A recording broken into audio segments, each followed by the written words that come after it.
Barix unveils the IP former TPA400 native Dante, which is a breakthrough in audio networking with ultra-low latency and synchronized playback capabilities. Designed for extensive installations, this product transforms speakers into IP devices, enhancing audio delivery in various settings. So Mary, back over to you for this one. So let's just take an example of a large city's subway system. It has thousands and thousands of these speakers which incidentally should be replaced. But if they're trying to go to an IP infrastructure, instead of ripping out all those speakers, this is a way to at least build the speakers into the future and make them a bit future-proof. And Philip had a very good point.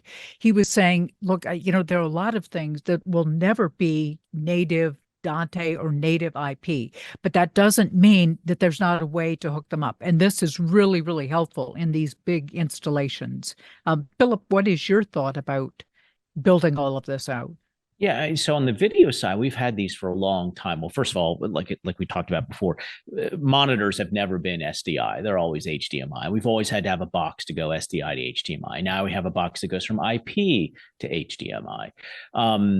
So we've always been doing it in the video world. I never really thought about it in the audio world, but this makes perfect sense, especially large stadium implementations where you've got these massive speakers and you want to get the capability of IP and the flexibility of IP without having to rip everything out. And the units themselves, might look at are really, really tiny. So I think it gives a lot of flexibility and enabling organizations to make that transition to IP without a huge capital expenditure.